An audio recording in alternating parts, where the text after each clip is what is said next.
बिस्मिल्लाहिर्रहमानिर्रहीम। अस्सलाम वालेकुम। मैं हूं अपने वीला के साथ आमर सिंधी। कितनी बदकिस्मत है इस मुल्क की आवाम के मोहसिन नकवी जैसे लोग। मोहसिन नकवी इस मुल्क में कोई भी इलेक्शन नहीं जीता, एक भी इलेक्शन।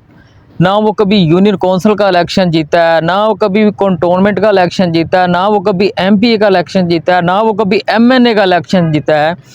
वो इस मुल्क पर इस तरह मसलत कर दिया गया है कि आज देखें आप कि वो इस मुल्क का वज़ीर दाखिला है, कभी वो इस मुल्क पर पीसीबी का चेयरमैन बनकर जो है वो मसलत हो जाता है।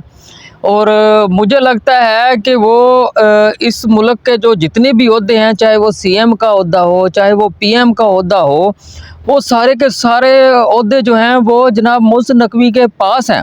हुकूमत मुझे किसी जगह भी जो है वो दिखाई नहीं देती, किसी जगह नज़र नहीं आती। अगर आज पाकिस्तान में कोई पावरफुल शख्स है जिसके पास ताकत है, वो आज जो है मोहसिन नकवी है। मोहसिन नकवी जैसे लोग हैं जो पाकिस्तान पर इस वक्त जो हैं वो मसलत हैं। और ऐसे महसूस होता है कि जैसे जो ये जो नए चीफ जस्टिस यहिया अफरीदी बनाए गए हैं, अगर ये हुकूमत के लिए मुनासिब, हुकूमत को अगर ये मुनासिब ना लगे, हुकूमत ने अगर देखा कि ये जो यहिया अफरीदी जो हैं चीफ जस्टिस, जो आला अदलिया के चीफ जस्टिस हैं, अगर वो उनके लिए नुकसानदेह साबित हुए, अगर वो उनकी उम्मीदों पर पूरा ना उतरे, तो ऐसे लगता है कि जस्टिस यहिया अफरीदी को हटाकर वो मोहसिन नकवी को उनकी जगह बैठा दिया जाएगा। क्योंकि इस वक्त जो सूरत हाल है पाकिस्तान की, पाकिस्तान में आइन और कानून तो है नहीं कि इस मुल्क को आइन के मुताबिक चलाया जाएगा, इस मुल्क को कानून के मुताबिक चलाया जाएगा। सियासतदानों ने इस मुल्क को रेंट बना लिया है। ऐसे लगता है कि जैसे ये मुल्क नहीं, ये एक रेंट की कार है जिसका दिल करता है इसे जनाब वो रेंट पर लेता है, इस्तेमाल करता है, और जब महीना 2 महीने, साल 2 साल 3 साल इस्तेमाल किया और रेंट पूरा हुआ, वापस किया और छोड़कर चला गया।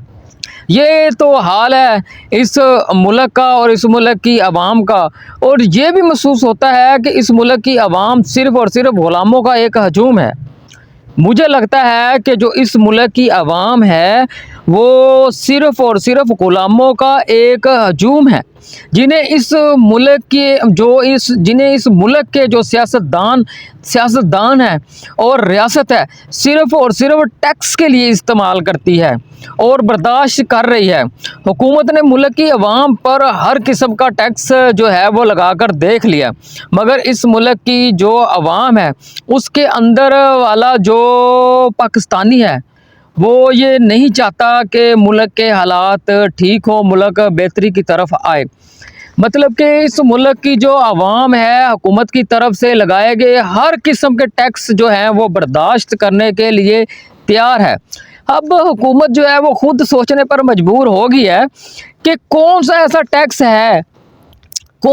टैक्स है जो इस हुकूमत, इस जो ये पाकिस्तान की आवाम है इस पर लगाएं। हुकूमत को खुद समझ नहीं आ रही, लेकिन जो आवाम है वो हर किस्म का जो टैक्स है वो कहती है लगाई जो हम देते रहेंगे, लगाई जो हम देते रहे, तुम मुल्क को लूटते रहो, बर्बाद करते रहो, हम खामोशी से तमाशाई बने रहेंगे। और वैसे भी ये जो पाकिस्तान है ये दुनिया का सबसे बड़ा ग्राउंड है। मैं अपने पिछले भी व्लॉग में कह चुका हूँ कि जो पाकिस्तान है वो दुनिया का सबसे बड़ा जो है वो ग्राउंड है, प्ले ग्राउंड है। यहाँ पर जो पाकिस्तान की 24-25 करोड़ आवाम है वो अपनी बेबसी का तमाशा देख रही है, खामोश तमाशाई बनी हुई है। अगर आपको आपके इल्म में हो या ना हो कि पिछले कई जो है दिनों से इस मुल्क से तकरीबन 14 से 15 लाख जो लोग हैं वो इस मुल्क को छोड़ के जा चुके हैं। अब खुद सोचें कि जो बिजनेसमैन है वो इस मुल्क पर पैसा लगाना नहीं चाहते, जो पैसे वाले लोग थे वो बाहर भाग गए हैं, उनको पता है कि अगर हम अपने मुल्क में पैसा लगाएंगे तो हमारा जो पैसा है इस मुल्क में महफूज नहीं है। अब बाहर के लोगों को पता है कि ये जो मुल्क है, ये जो अवाम का मैंडेट चोरी करके इस मुल्क पर मुसल्लत की गई है। ये जो जितने भी माफिया मुल्क पर इस वक्त पाकिस्तान के अवाम पर मुसल्लत है, बैरूनी जितनी भी बैरूनी मुल्क हैं, जितने भी मुल्क हैं वो पाकिस्तान को इमदाद देते हैं, या ओवरसीज़ जो पाकिस्तानी हमारे बाहर जिनका जो हलाल कमाते हैं, क्या वो पाकिस्तान में अपना पैसा भेजना चाहेंगे? उन सबको पता है, जितने मुल्क हैं उनको भी पता है कि ये जो हुकूमत मुसल्लत की गई है, इन सब लोगों का, ये चोर हैं, ये माफिया है, इन सब का जो पैसा है वो खुद तो बाहर के मुल्कों में पड़ा है, और ख़ुद ये लोग जो हैं पाकिस्तान के जो अवाम हैं उन पर टैक्स लगा रहे हैं, टैक्स को चोरी करते हैं, खुद टैक्स नहीं देते, खुद अपना पैसा बाहर के मुल्कों में, बाहर के मुल्कों के बैंकों में रखा हुआ है। तो हम कैसे इनकी इमदाद कर सकते हैं? ओवरसीज़ भी यही सोचते हैं कि हम कैसे इनको पैसा दे सकते हैं।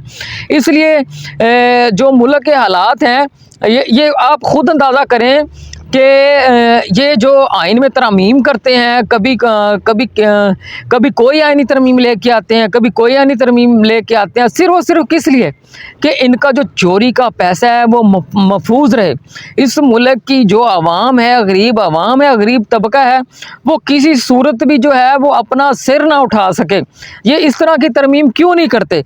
इस तरह का जो है वो आइनी पैकेज क्यों नहीं लेके आते कि जो इस मुल्क से रिटायर चीफ जस्टिस होगा वो कभी मुल्क से बाहर नहीं हो जाएगा। जो इस मुल्क का चीफ जस्टिस होगा या चीफ ऑफ आर्मी स्टाफ होगा, जब वो रिटायर होता है तो अरबों रुपया लेके बाहर भागता है। इस तरह का आइनी तरमीम, इस तरह का आइन में तरमीम क्यों नहीं करते कि जब ये रिटायर होंगे तो मुल्क से कभी बाहर नहीं जा सकेंगे? इस तरह का आइनी पैकेज क्यों नहीं ये लोग लेके आते?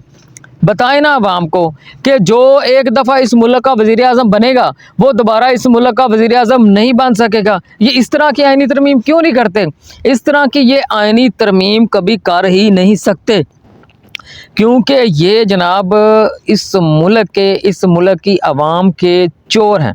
ये उस वक्त तक बचे रहेंगे जब तक जमात इस्लामी ने आवाम को नहीं निकालना, तहरीक इंसाफ ने पाकिस्तान की अवाम को नहीं निकालना, MQM ने नहीं निकालना, किसी भी सियासी जमात ने जितनी भी हैं इन्होंने पाकिस्तानी अवाम को नहीं निकालना। क्योंकि एक PTI के अलावा जो इस वक्त मज़ामत कर रही है वो भी कई जो हैं कामों में हुकूमत के साथ जो बराबर की शरीक है। जो इस वक्त जो जितनी भी सियासी जमातें हैं वो सभी की सभी समझ लें कि माफिया है। अब जमात इस्लामी एहतजाज तो करती है, लेकिन जब इसका जो ये समझे कि ये भी ब्लैकमेलर है, ये भी ब्लैकमेल जमात है, ये एहतजाज करती है, जब इसकी डिमांड पूरी होती है, ऐसी JUI है मौलाना फजलुर रहमान की, जब उनकी भी डिमांडें पूरी होती हैं तो वो भी एहतजाज को ख़त्म करती है। यहाँ पर जनाब अवाम का किसी को भी अवाम की परवाह नहीं है। अवाम ने खुद अपने हकूक़ के लिए बाहर निकलना है, खुद अपने हकूक़ के लिए आवाज़ बुलंद करनी है। मुल्क में तो ये हाल है इस वक्त, पंजाबी वो कहते हैं ना कि अन्नी पीर ये कुत्ते चट रहे ने। अपना ख्याल रखिएगा, इजाज़त चाहता हूँ, अल्लाह हाफिज़।